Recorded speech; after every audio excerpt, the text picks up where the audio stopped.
Ei, amigo, por favor, inscreva-se. Um segundo para você, mas um grande passo para mim. Pedi Paula em casamento numa noite de quinta-feira, no final de novembro, atrás da lanchonete onde tivemos nosso primeiro encontro. Estava frio o suficiente para vermos nossa respiração, e eu tinha a caixinha do anel no bolso do casaco, suando dentro da minha flanela como se fosse uma entrevista de emprego. Não era um diamante vindo de alguma joalheria sofisticada. Era a pedra antiga da minha mãe, corte oval, assentada em uma nova aliança que eu havia mandado ajustar em um joalheiro de Cedar Falls. Simples, sólido, nada chamativo. Exatamente como a minha vida. Ela chorou, disse sim, me abraçou como se o frio não tivesse importância. Beijei sua testa e falei, vamos manter tudo pequeno. Pagaremos tudo por conta própria. Não quero que você fique estressada com o trabalho.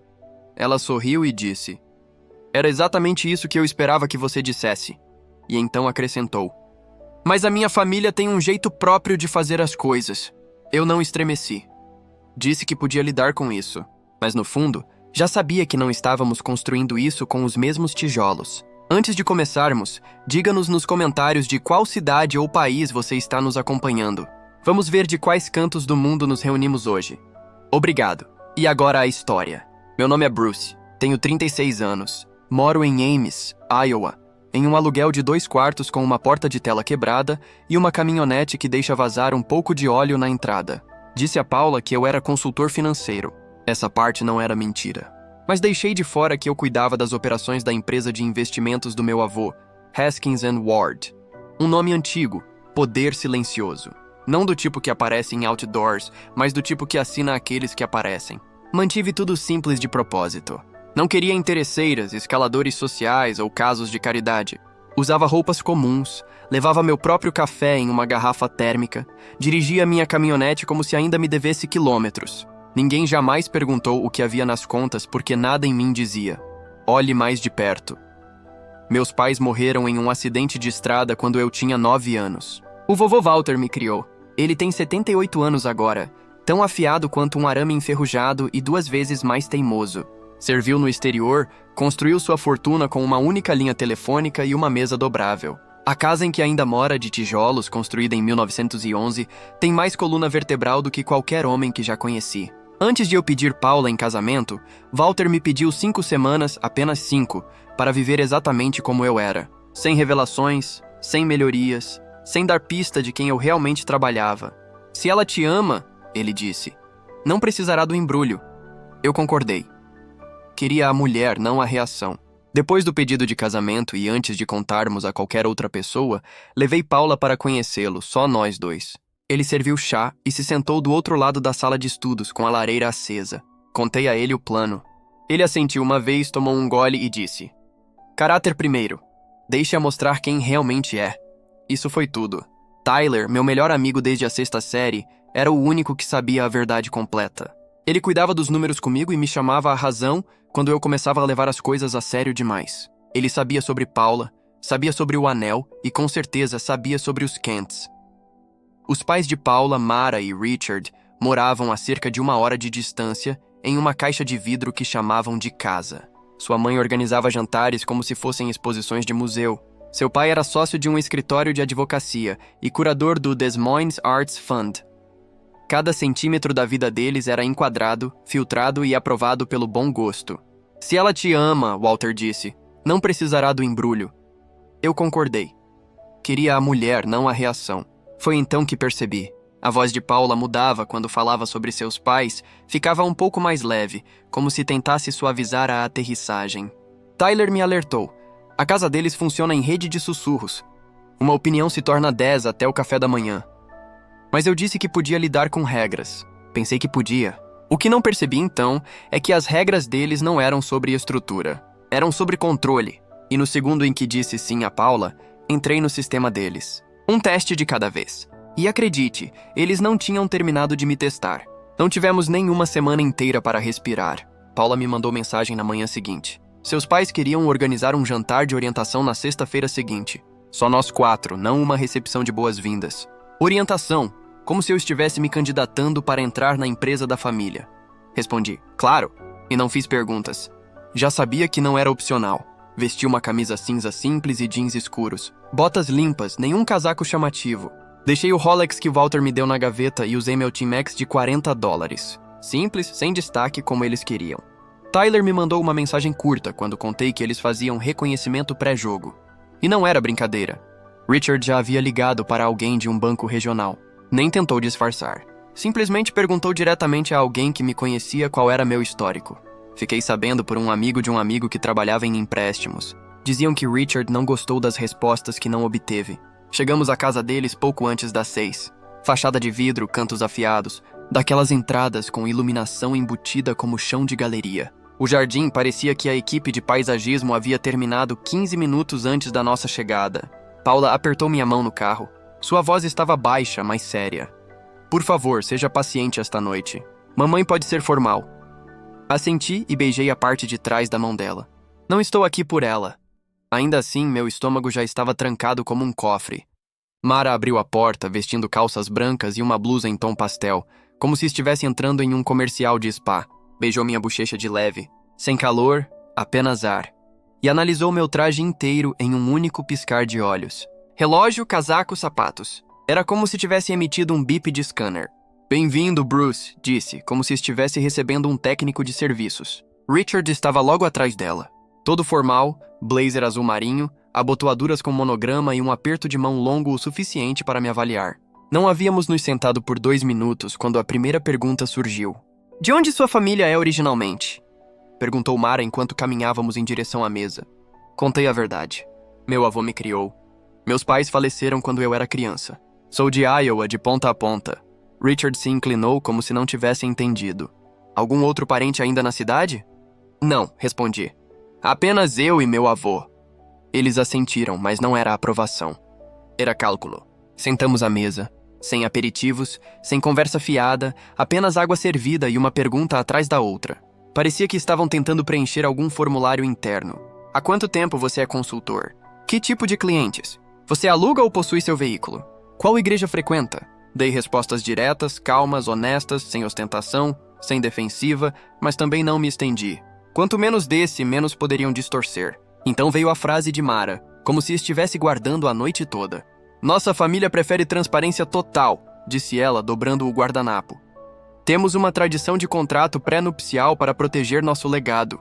Falou como se eu devesse ser grato pelo aviso. Richard não perdeu o ritmo. Pegou uma pasta de couro e a deslizou ao lado do meu prato, como se fosse um aperitivo. Apenas um rascunho básico, disse ele casual, como se não fosse nada além do cardápio. Nem toquei nele, Paula. Manteve a cabeça baixa, mexendo no guardanapo. É apenas como meus pais fazem as coisas, disse baixinho, como se estivesse me alertando, mas também implorando para eu não criar uma cena. A pasta estava ali, ao lado do prato de pão, como um desafio. Finalmente abri só o suficiente para folhear o conteúdo. Os termos eram uma piada. Tudo dela. Nada meu. Nenhum bem compartilhado. Sem direitos de herança. Havia até uma cláusula que dava aos pais dela supervisão sobre grandes despesas conjuntas. Não participação, supervisão. Fechei a pasta devagar e a coloquei de volta na mesa, como se ainda estivesse quente. Minhas mãos não tremiam, mas eu sentia o pulso no pescoço. Sorri para Mara como se não quisesse arrancar a toalha da mesa. Revisaremos juntos. Obrigado pelo jantar. Essa foi a última coisa que falei pelo resto da refeição. Comi o que serviram. Não elogiei a comida. Não discuti. Não pisquei. Quando chegamos ao carro, Paula fechou a porta e ficou apenas sentada, respirando fundo. Sua voz se quebrou. Eu te amo, Bruce. Sei que isso não está certo, mas cresci assim. Só me dê um tempo, por favor. Ela chorava em silêncio. Não eram soluços, apenas aquelas lágrimas que escorrem e deixam marcas. Não estou tentando te ferir, disse. Só preciso de uma chance para lidar com isso. Confie em mim, por favor. Fiquei olhando para o painel por um longo segundo. Depois estendi a mão e segurei a dela. Está bem, mas por dentro algo mudou. Não em relação a ela, nem mesmo a eles. Mudou dentro de mim. Porque foi a primeira vez que percebi o quão largo era realmente o espaço entre o que estávamos construindo e o que eles tentavam administrar. Na sexta-feira seguinte, voltamos para o que Mara chamou de jantar das regras. Não tinha certeza se ela queria dizer etiqueta, finanças, linhagem ou tudo isso ao mesmo tempo. Mas eu fui preparado. Camisa passada, sapatos limpos, sem uísque antes. Disse a mim mesmo, sente-se ereto. Não vacile. Mantenha o tom baixo. Podia ouvir a voz do vovô em minha cabeça, como o cinto de segurança se encaixando. Caráter primeiro. A casa parecia exatamente a mesma, como se alguém tivesse passado um pano em cada superfície 2 vezes antes da nossa chegada. Nenhuma marca de dedo, nenhuma migalha, nada fora do lugar. Não parecia uma casa vivida. Parecia gerenciada, controlada. Paula usava um vestido verde escuro e mal falou durante o trajeto. Seus dedos brincavam com a manga do vestido. Estava linda, mas distraída, como se estivesse se preparando para uma apresentação de trabalho, não para um jantar em que o nome do noivo estava no convite. Entramos. Nada de abraço dessa vez. Apenas um aceno rígido de Mara e o som dos cubos de gelo no copo de Richard. O jantar já estava servido quando nos sentamos. Cordeiro, aspargos, quinoa arrumada como se fosse prato de restaurante estrelado. Mara colocou o guardanapo no colo como se estivesse sendo filmada.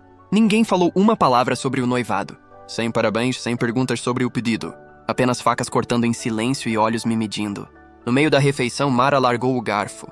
Então, Bruce, disse com voz leve e olhos afiados. Conte-nos sobre sua família. Sabemos sobre seu avô, claro. Algum tio ou tia ainda por perto? Primos? Não deixei meu garfo parar. Não. Meus pais faleceram quando eu tinha 9 anos. Desde então, só eu e meu avô. Mara inclinou a cabeça meio centímetro. Ah, então não haverá parentes do seu lado no casamento. Estava ali. Não curiosidade, não simpatia. Apenas enquadrando o palco. Não, respondi. Mas não nos falta apoio. Richard pigarreou como quem muda de faixa no trânsito. E sua renda? Quão estável você diria que é? Uma estimativa? Coloquei o copo na mesa e olhei diretamente para ele. Sou consultor financeiro. Trabalho bem. Contratos de longo prazo consistentes. Ele sorriu de canto. Consultor. Disse da mesma forma que algumas pessoas falam freelancer, querendo dizer desempregado. Como se eu tivesse acabado de me descrever como um barista com planilhas. Mara entrou em seguida, como se estivesse ensaiado. Sabe, o pretendente anterior de Paula, Evan, administra um fundo em Midtown. Empresa sólida, bons fundamentos. Ele se moveu rápido. Falou como se fosse uma fábula com moral. Ande rápido, esteja provado, não apareça com títulos vagos e parentes mortos. Então veio o ato principal. Na nossa família, disse ela, enxugando os lábios como quem acabara de resolver um quebra-cabeça. Os pré-nupciais são escritos apenas em favor da noiva. Não é pessoal. É tradição. Olhei para Paula. Ela não piscou. Apenas estendeu a mão por baixo da mesa e tocou meu pulso, como se tentasse desarmar algo antes que explodisse. Por favor, sussurrou. Sorria e acene. Resolveremos depois. Eu não me mexi. Apenas olhei para o prato. O cordeiro tinha gosto de cinzas. Richard se inclinou novamente como se ainda tivesse munição. Como você descreveria seus hábitos de crédito? Alguma dívida grande? Sorri com firmeza. Sem dívidas. Crédito está em ordem. Mantenho tudo limpo. E sua situação de moradia? Ele perguntou. Pretende alugar a longo prazo ou comprar após o casamento? Planejo alugar por 1 ano, reavaliar sem pressa, respondi. Ele balançou a cabeça como se eu tivesse dito que iríamos acampar. Parece incerto, disse. Paula foi criada para pensar à frente. Mara voltou à cena como se tivesse se lembrado de que eu existia. Ah, e dizemos recepção, não festa. E papelaria, não convites de papel. É pequeno, mas a linguagem importa. Não era conselho, era lixa, me desgastando palavra por palavra, garantindo que eu não os envergonhasse pela forma como falava. Dei a ela um sorriso tão fino que poderia ter sido dobrado e enviado pelo correio. Obrigado pela dica. Os pratos foram retirados. O café veio em porcelana delicada que provavelmente tinha apólice própria. O açucareiro sozinho parecia custar mais que meu aluguel. Richard tomou um gole e partiu para o golpe final. Vamos falar de reputação familiar, disse. Isso importa. Só queremos entender o que você vai contribuir. Mantive a xícara firme na mão. Contribuirei com meu trabalho, meu respeito pela sua filha, comigo mesmo. Ele assentiu como se eu não tivesse terminado. E financeiramente? Essa palavra pairou no ar como um desafio. Do outro lado da mesa, Paula soltou o ar. Não era um suspiro de frustração. Soava como medo, como se quisesse desaparecer no chão. Encontrei seus olhos. Ela não estava com medo de mim. Estava com medo deles. Bebi o último gole de café, coloquei a xícara na mesa e me levantei. Agradeço a refeição, disse. Tenho que acordar cedo. Beijei Paula na têmpora e apertei sua mão em silêncio antes de caminhar até a porta sozinho. Não parei para apertar mãos. Não agradeci os anfitriões. Apenas saí. O ar da noite me atingiu como um tapa no rosto. Era frio, honesto, cortante de um jeito que limpava os pulmões. O céu acima estava aberto, mas meu peito parecia apertado. Um aperto que não desaparece depois de uma noite de sono. Entrei na caminhonete, girei a chave e fiquei ali, com o motor ligado. Não chorei. Não xinguei. Apenas fiquei encarando o para-brisa, pensando em como alguém pode se sentir pequeno diante de pessoas que tentam encolhê-lo de propósito. Dentro daquela casa, tudo havia sido projetado para sinalizar controle. A comida, os móveis, as palavras que usavam, cada detalhe existia para me lembrar de que eu não pertencia ali, pelo menos não pela definição deles. Mas não foi isso que me quebrou. Foi o olhar de Paula. Ela queria lutar por mim, mas ainda não sabia como. Não voltei para casa naquela noite. Fui direto para a mansão de Walter, sem ligação, sem aviso. Apenas apontei a caminhonete para lá e deixei o ar frio entrar pela janela entreaberta. Minhas mãos permaneceram firmes no volante às 10h02 durante todo o caminho. Ele estava no escritório, sentado na poltrona de couro marrom com uma caneca de chá preto e o jornal dobrado no colo. A lareira estava baixa. Sem TV, sem música, apenas o som do vento passando pelas janelas antigas. Ele não pareceu surpreso ao me ver. Não disse uma palavra. Apenas assentiu uma vez e me serviu uma xícara. Sentei-me em frente e despejei tudo. O interrogatório, a pasta do pré-nupcial, o jogo de números de Richard, a avaliação teatral de Mara. Não escondi nada. Falei até minha garganta secar e meu estômago ficar tenso de novo. Quando terminei, Walter colocou a caneca na mesa e me lançou um daqueles olhares longos e firmes pelos quais era famoso. Eles estão te testando, disse finalmente. Ótimo, nós testamos de volta. Inclinei-me para frente, cotovelos nos joelhos. Eles me entregaram um contrato que diz que não trago nada para a mesa e devo me sentir sortudo por estar ali. Ele não vacilou. Se um contrato só protege um lado, não é contrato. É coleira. Deixei aquela frase pairar no ar enquanto o fogo estalava atrás dele. Walter inclinou levemente a cabeça. Ela te ama? Sim, respondi sem hesitação. Ela já é corajosa? Balancei a cabeça. Ainda não. Então dê espaço para que ela se levante, ele disse. Mas trace a sua linha. Silenciosa, clara, sem barulho, sem drama. Um homem não precisa gritar sobre sua coluna vertebral. Ele apenas a usa. Naquela noite, elaboramos como se fosse uma lista de verificação. Nada de gritos, nada de jogadas de vingança.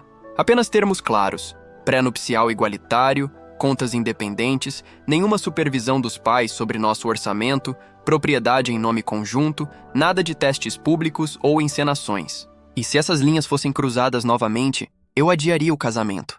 Walter assentiu. Adiar, não cancelar, não ameaçar. Apenas pausar. Controle seu tempo. Mantenha o seu tempo. Concordei. Então ele acrescentou mais uma coisa. Mantenha a vida simples por mais 5 semanas. Sem melhorias, sem revelações. Dirija sua caminhonete, use suas botas, coma na mesma cozinha. Se ela não puder te valorizar em uma terça-feira comum, não fará isso depois de um sábado de gala. Olhei ao redor da mansão. As cortinas grossas, as estantes de carvalho, a prataria herdada. Você acha que eles vão aliviar? Não, disse ele. Acho que vão intensificar. Mas agora você sabe o que é seu. Naquela noite, Tyler apareceu com comida para a viagem. Frango frito, pão de milho e salada do restaurante na Rota 6. Comemos na cozinha, em pé, como fazíamos depois do futebol no ensino médio. Ele estava no meio da mordida quando disse: E então, como foi com a rainha Mara da auditoria de cortesia? Eu sorri pela primeira vez naquele dia. Ela corrigiu minha escolha de palavras 2 vezes. Uma durante o cordeiro. Tyler riu. Chique! Mas logo seu tom ficou sério. Você sabe que eles já estão ligando de novo, certo? As redes de sussurros estão acesas. Oficialmente você está mirando para cima. Levantei a sobrancelha. É isso que pensam? Ele assentiu. Sim, a narrativa é que você está atrás de uma vida de luxo. Estão tentando te encaixar como o sujeito sortudo que conseguiu subir na vida. Não respondi. Apenas continuei mastigando. Mais tarde, sentei-me na beira da cama e liguei para Paula. Não gritei. Não a acusei. Apenas coloquei tudo claramente. Nós somos um par, Paula, não um comitê. Preciso saber que você está comigo quando a porta se fecha, não apenas quando é educado. Do outro lado da linha, houve um longo silêncio. Então ela disse: Sei que você tem razão. Sua voz parecia cansada, como alguém preso entre 2 fogos e se queimando nos 2 lados. Minha mãe te convidou para o brunch no próximo domingo, disse depois de um momento. Ela quer que seja acolhedor desta vez. Não comentei. Apenas deixei a frase pairar. Quero que você venha, acrescentou. Por favor. Eu irei, respondi. Mas não vamos repetir o último jantar. Sem jogos de pastas, sem armadilhas disfarçadas de elogios. Ela prometeu. Eu acreditei, em grande parte. Depois que desliguei, me preparei para dormir. Meias limpas, fechei a cortina, apaguei a luz da cozinha. Antes de deitar, Walter ligou. Checagem rápida, ao estilo dele. Uma frase nada de discursos. Guarde recibos. Sorri. Esse é o plano. Ele não queria dizer documentos. Queria dizer ações. Olhei para a mesa de cabeceira, onde ficava a caixinha do anel. A mesma que meu pai usou quando pediu minha mãe em casamento. Eu havia mandado repor a pedra, mas a caixa de veludo gasto permanecia intacta. Aquele anel não era sobre brilho, não era um outdoor. Era um vínculo com algo real, sólido. Não queria ostentação, queria lar. E por isso não permitiria que transformassem nosso casamento em reunião de diretoria. No domingo, caminhamos pela alameda de pedra até a casa de Mara e Richard, como se estivéssemos entrando em um museu cercado, não em um lar. As sebes estavam moldadas como num guia botânico. O gramado não tinha nenhuma folha caída. Paula segurava uma bandeja de pãezinhos de canela que havia feito, mas pareciam tão bem-vindos quanto lama em tapete de seda. Mara abriu a porta vestindo um vestido azul claro e pérolas, como se tivesse acabado de sair de um calendário de caridade. Beijou Paula no ar e depois se voltou para mim com aquele sorriso social afiado que nunca chegava aos olhos. Bem-vindo, Bruce, disse. Desta vez queremos que você se sinta devidamente incluído. Essa palavra ficou no ar como perfume borrifado sobre lixo. Dentro, a ilha da cozinha estava coberta de bandejas de comida, todas etiquetadas e arrumadas como se fossem adereços. Bagels, salmão defumado, mini fritatas e 5 jarros de suco que ninguém tocava. Até a salada de frutas tinha altura. As pessoas circulavam como se estivessem em um evento de networking, não em um brunch. Mara convidara 10 de suas amigas mais próximas e 2 casais do grupo de tênis. Todos vestidos como se precisassem de uma foto oficial de brunch para enviar depois. Não reconheci ninguém, exceto Richard, que estava perto da janela com um Bloody Mary e a expressão de quem tinha lugares melhores para estar. Paula me levou até a mesa, sorrindo largo demais. Sua mão agarrava firme meu braço. Sentei-me entre 2 mulheres que discutiam sobre buffets como se fossem contratos militares. 5 minutos depois, Mara se aproximou e pigarreou. Posso ver o anel, Bruce? Não conseguimos olhar bem da última vez. Hesitei. Paula congelou. É lindo, disse Mara rapidamente. Mas em nossa família verificamos as pedras. É uma simples cortesia. Antes que eu pudesse recusar, ela chamou um homem de terno cinza que eu nem tinha notado. Ele carregava uma bandeja de veludo e uma lupa de joalheiro. Este é Greg, disse ela. É amigo nosso. Só passou para tomar um café. Não é, Greg? Ele não respondeu. Apenas estendeu a mão como se eu estivesse atrasado. Paula me olhou em pânico. Tirei o anel do dedo e entreguei, mantendo o rosto firme. Ele levantou, girou sob a luz e fez um som pequeno. Segmento médio. Clareza razoável.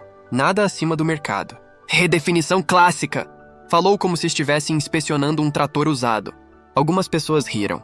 Uma mulher comentou. É de bom gosto. No tom que as pessoas usam quando não acreditam no que dizem. Inclinei-me na cadeira, juntei as mãos na mesa e sorri. Na minha família, falei, nós verificamos respeito. Em seguida, olhei para Greg. Vou querer isso de volta agora. Ele não discutiu. Apenas colocou na minha palma e se afastou como se tivesse um trem para pegar. Paula ficou pálida e apertou forte meu braço por baixo da mesa. Mara sorriu como se não tivesse acabado de lançar uma granada no ambiente. A conversa continuou mancando, mas ninguém mais me olhou nos olhos. Com o tempo, o grupo começou a se dispersar em direção ao pátio dos fundos. Foi então que começou a segunda fase. Mara sentou-se ao meu lado à mesa e deslizou uma pasta brilhante sobre a toalha. Se vocês querem o local à beira do lago, o depósito precisa ser pago hoje. As reservas esgotam rápido.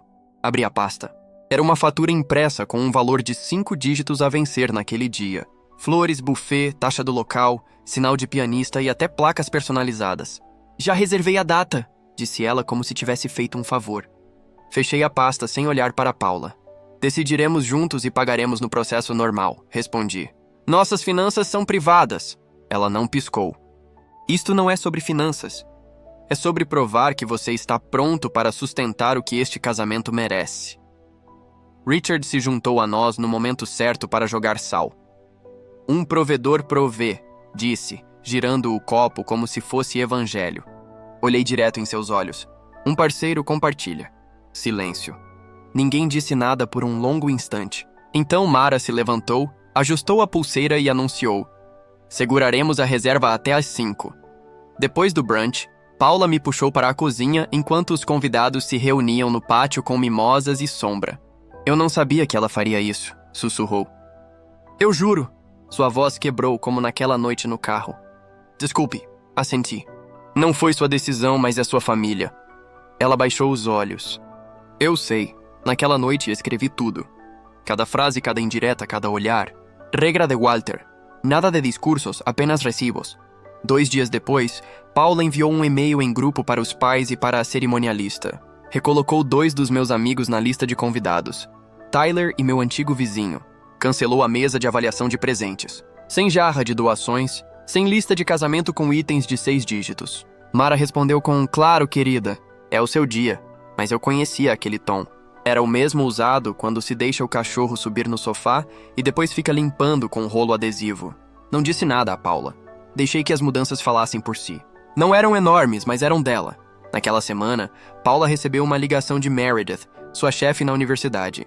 Apenas um aviso, disse Meredith. Se for envolver a família em qualquer parte do programa, doadores, eventos, precisará manter distância entre trabalho e vida pessoal. As regras de ética mudaram. Paula me contou enquanto dobrávamos roupas. Assenti e não fiz drama, mas guardei aquilo. Era importante porque agora não estavam apenas me testando. Estavam fechando o cerco nela também. O ensaio começou às 4 da tarde em ponto. O sol estava baixo e a coordenadora verificava o quadro de horários como se estivéssemos atrasados. Pessoas entravam com copos de café e opiniões. Paula estava linda, mas tensa, folheando uma pasta como se fosse manual de reféns. Eu respirava devagar, repetindo na cabeça a voz de Walter. Caráter primeiro. A coordenadora sorriu com os dentes e bateu no quadro.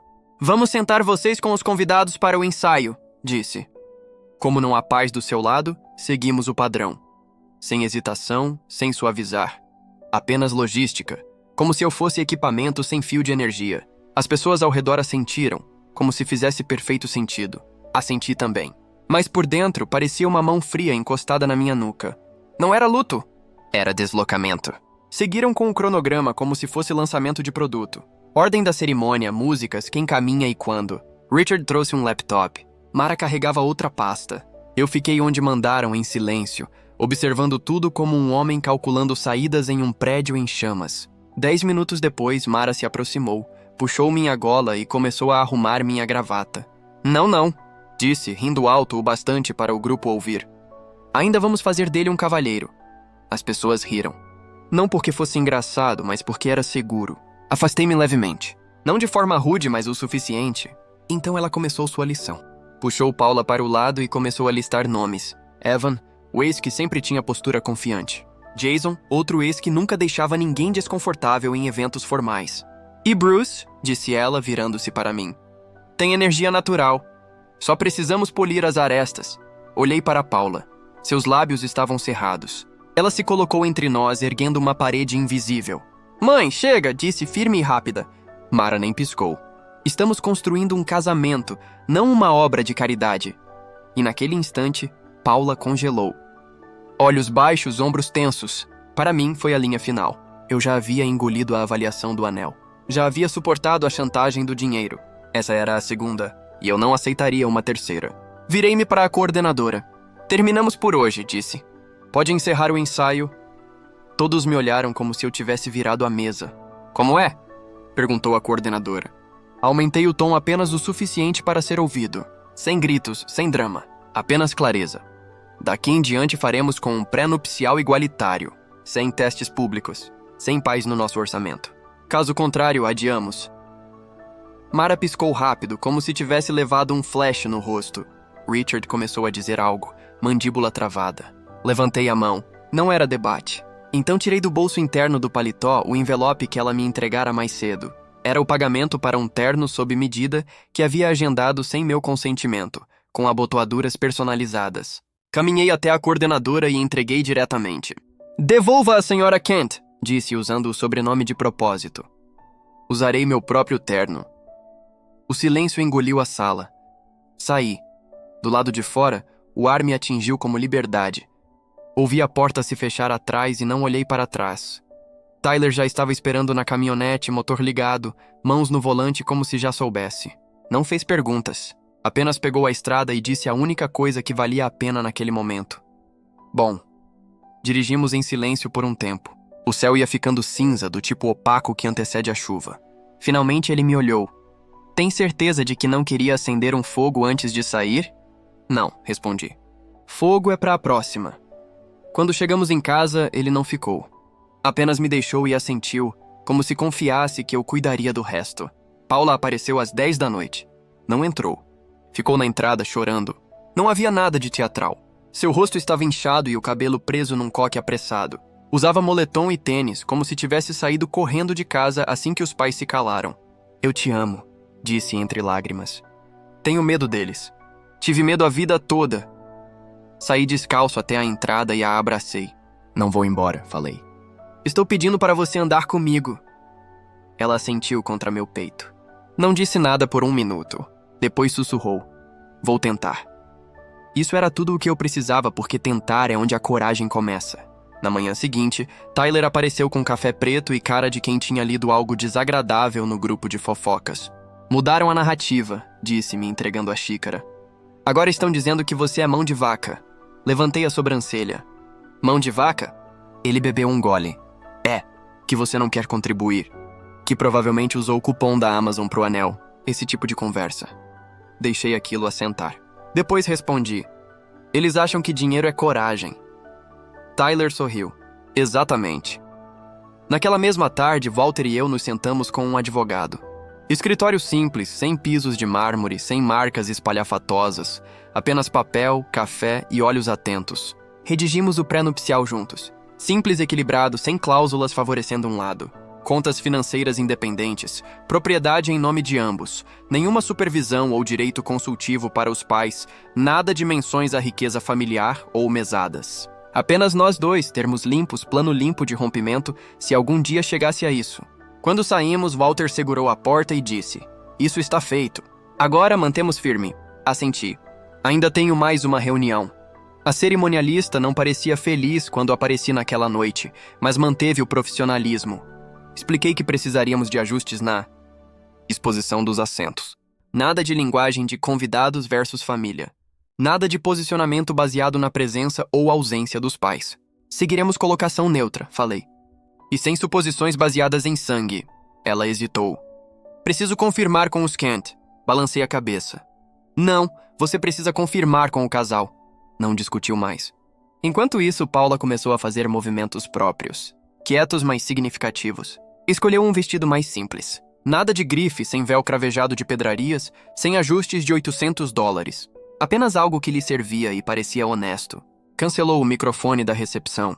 Nada de brindes do amigo do golfe do pai. Nada de apresentação de slides da sua vida amorosa. Nada de piadinhas disfarçadas de confraternização familiar. Quando Mara pressionou, primeiro com doçura, depois com aquele tom afiado que Paula geralmente evitava, ela se manteve firme. Quero que pareça conosco, disse. Não como um jantar beneficente. Eu não estava presente nessa conversa, mas vi as consequências. Mara publicou uma foto da primeira prova do vestido, o que Paula não escolheu, com uma legenda sobre o que poderia ter sido. Era sutil, pública, mas negável. Típico. Ainda assim, Paula não vacilou. Seguiu em frente. Depois veio o café com Meredith. Era quarta-feira. Eu estava na oficina, cuidando da revisão da caminhonete. Paula me mandou mensagem depois. Acabei de tomar café com Meredith. Ela fez uma pergunta. Você quer que seu casamento seja seu?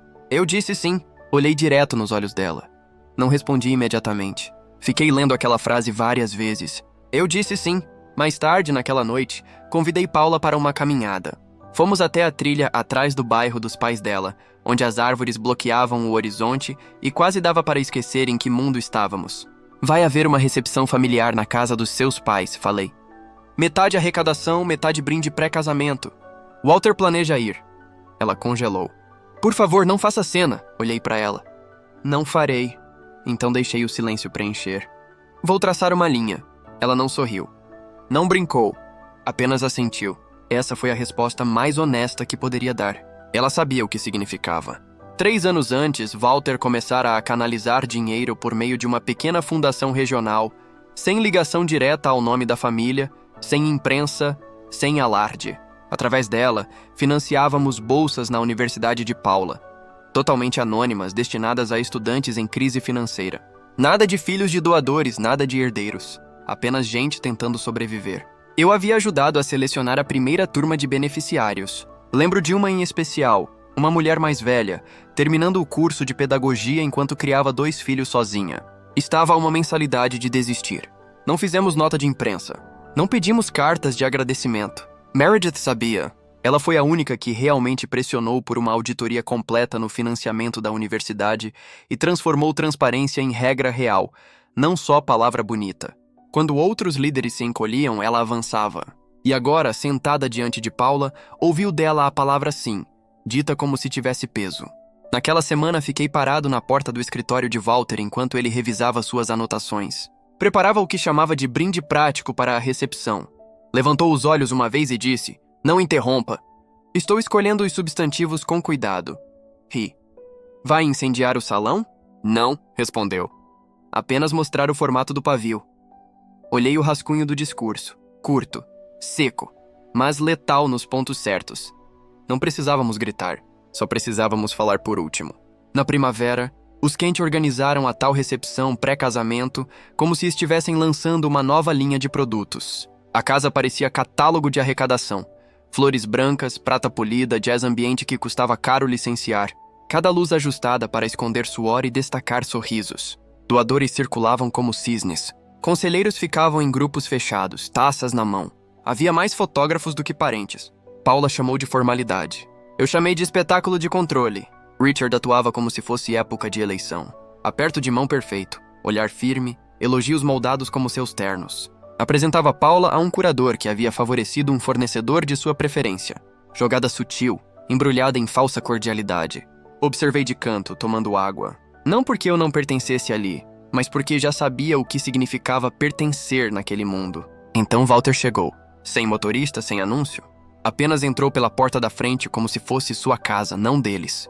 Terno grafite, sem gravata, camisa impecável, sapatos de couro com passos silenciosos. Não carregava nada, não disse nada.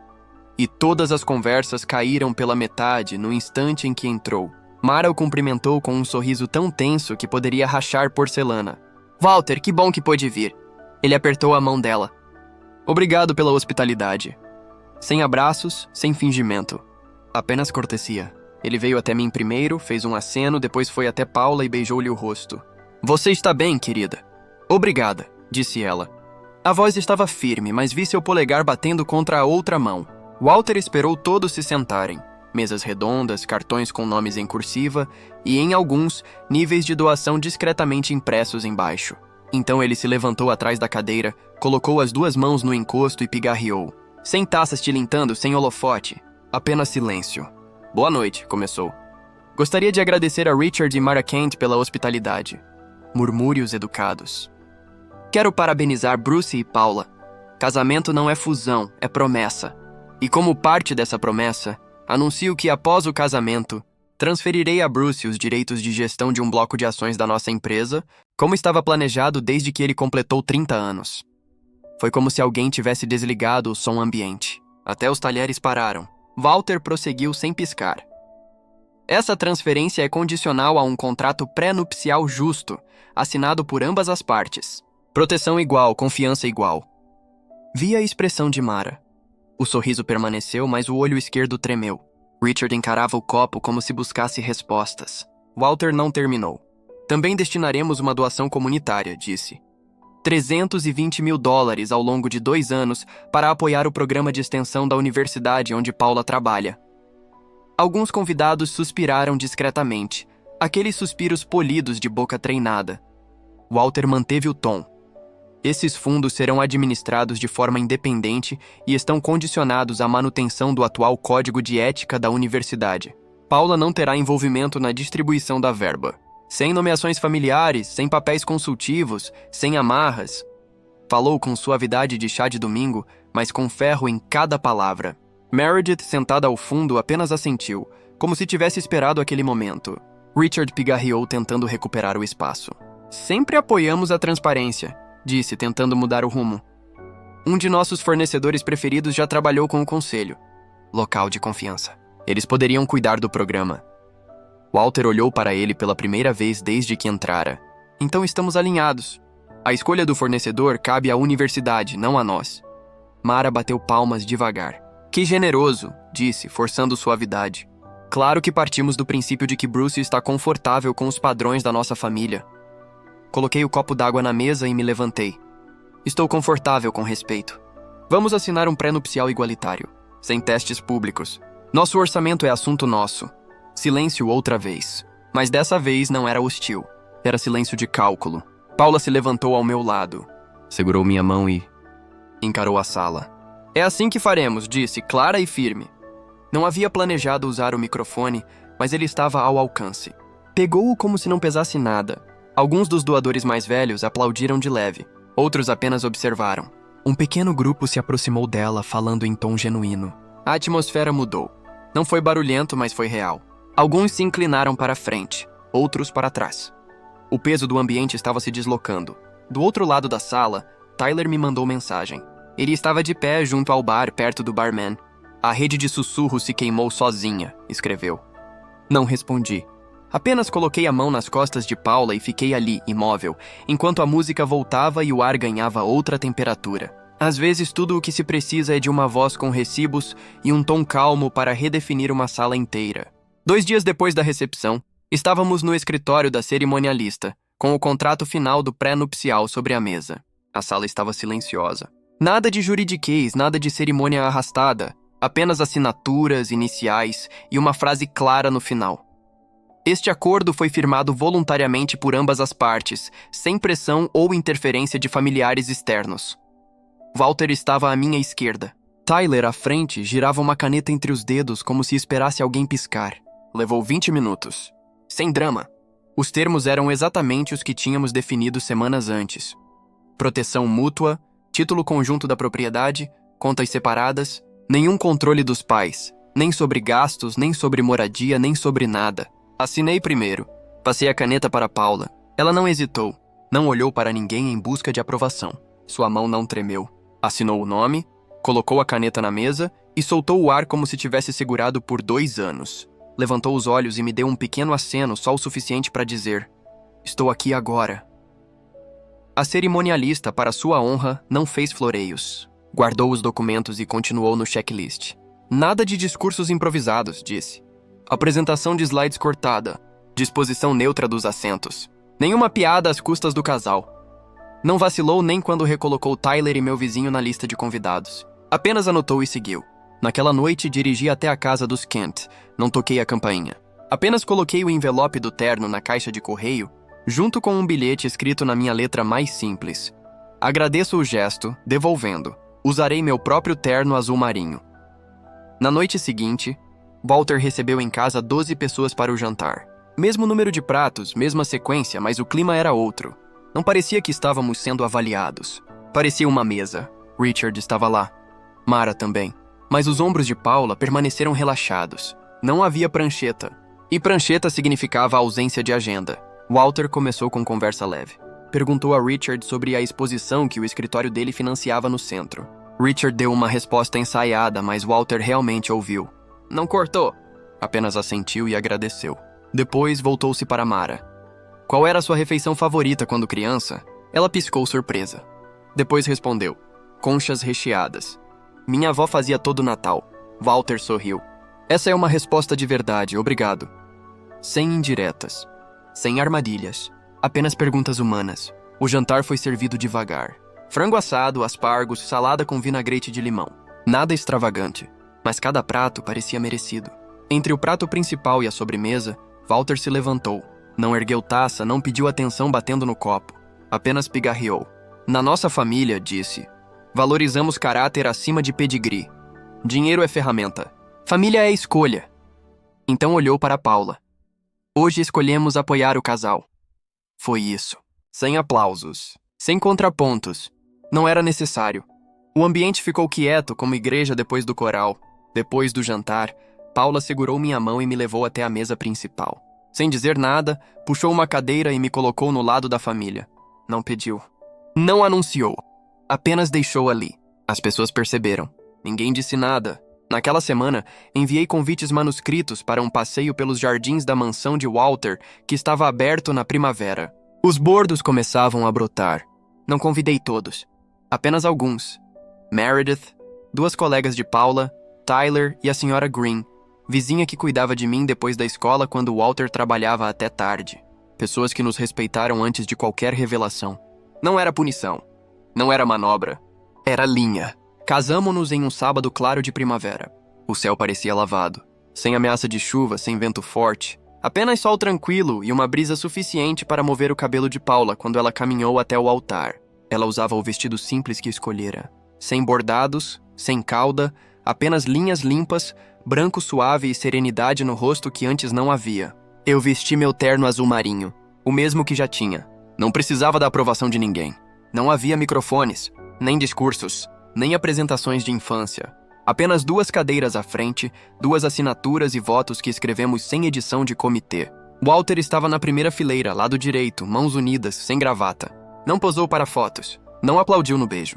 Mas quando dissemos sim, sorriu uma vez. Era o jeito dele de chorar. Alguns dias depois do casamento, a papelada foi finalizada. Walter transferiu para mim os direitos de gestão do bloco de ações, conforme prometido. Assinei os documentos sem cerimônia. Não mudou meu café da manhã. Continuei fazendo meu próprio café. Continuei dirigindo a mesma caminhonete. Apenas significava mais trabalho. Trabalho que eu já sabia fazer. A universidade aceitou a doação comunitária com a cláusula ética, exatamente como Walter havia redigido. Meredith enviou um e-mail agradecendo. Sem CCs, sem nota de imprensa, sem post nas redes. Paula leu a mensagem na mesa da cozinha. Fechou o laptop e disse: "É assim que deve ser." Os pais dela ainda aparecem de vez em quando.